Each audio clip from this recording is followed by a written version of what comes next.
Šādi izskatās parkveida ganības Zviedrijā.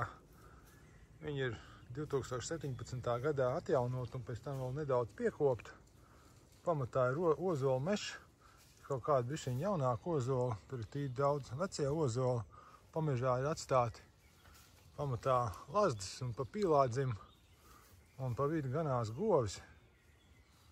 Izskatās, ka viss jūtās labi. Ir ēna un zāle. Šādi izskatās apmēram tie vecie ozoli. Attālumā kaut kur, spriežot uz hektāru, varētu būt starp 50 un 70 kokiem.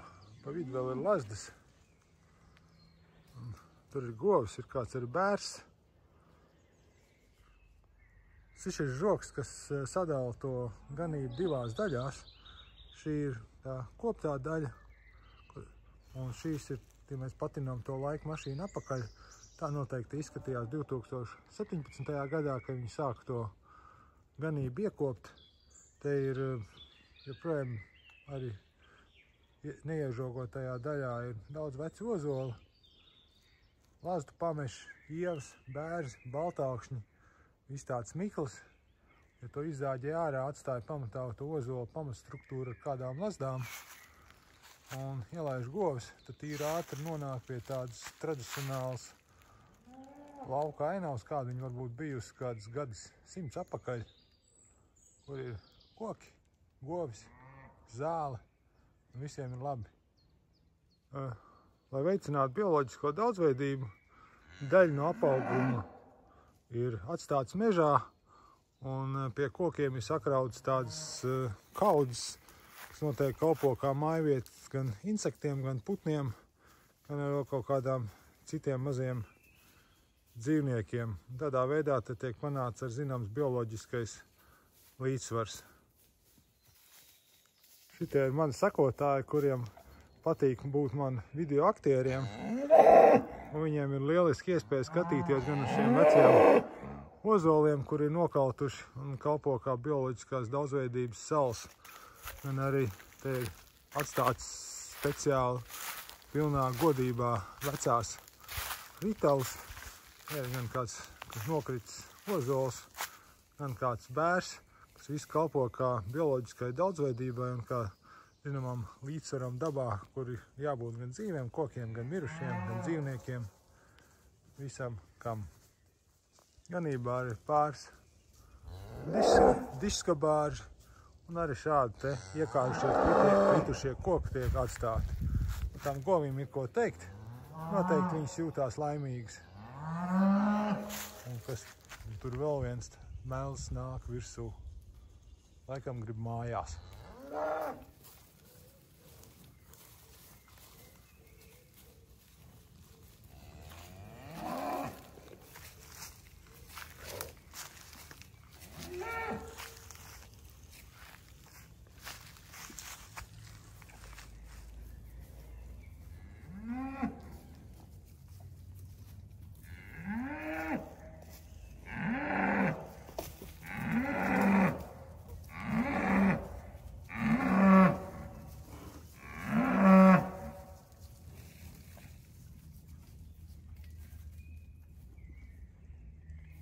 Viss govi bars ir godībā nostājies un vēro, kas nu tagad būs.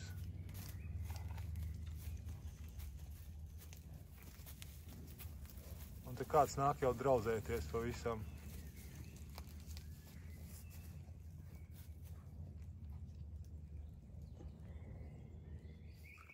Skats nekoptajā daļā no iekšpuses. Te ir veci ozoli un liels lazdu ievu pamešs. Būtībā uz zemes nav nekādas zāles. Un tad ir pilnībā skaidrs, kad ir jāizcērt lielākā daļa no pameža, atstājot kaut kādu niecīgu daļu no lazdām, aizpildot ar viņu varbūt kādas tukšās vietas starp ozoliem. Un pamatā atstājot to veso ozolu struktūru ar kādiem 50-100 kokiem uz hektāru, kas pilnīgi pietiekoši. Un tad pa vidu aug normāla zāle, ir kur dzīvniekiem ganīties un ir pietiekoši plaša barības bāzi, un govs arī rūpējās par to, lai tas jaunu koku neuzaug, jo viņas laikam tēda arī visas, arī tās lazas, tu var redzēt, no apakšas ir nedaudz apgraustas. Lai mākslīgi veidotu atmirušo koksni, tad koki tiek gredzenot, liekie, te var redzēt tāds liktenis piemeklējis divas melnākšņas, tad pat aug blakus monumentālam ozolam. Un tā pakāpeniski tā ganība tiek izkopta un paplašināta. Un te tāda interesanta lieta, uz ozolu ir uzaugusi papārda salsaknīte, dzīves koks. Tā salsaknīte līdz kaut kādam apmēram plus mīnus 10 metru augstumam, kaut kur tur viņa beidzās. Izskatās laikam tā ir tāds piezemes mitrums, ir pietiekoši, tā papārda var augt. Starp citu viņai ir garšīgs saldas saknes, ja kāds grib uzēst. Šis ir viens tāds pusgadsimta vecs ozols vismaz, kurš izskatās, ka negrib padoties. Te lielākā daļa ir nokritusi un ir palicis dzīvs. Tikai te var redzēt viens tāds lielāks zars. Un tas koks, neskatoties uz to, kad ir tā pilnīgi satrupējis, vēl dzīvo. Tā ir tā viena kokas daļa, kas ir noteikti ļoti augstvērtīga kritāla. Un no otras puses tas koks izskatās nedaudz nātris. Izskatās šādi. Pilnīgi caurs ar vienu zaļu zaru. Un ļoti lielu vēlmi dzīvot.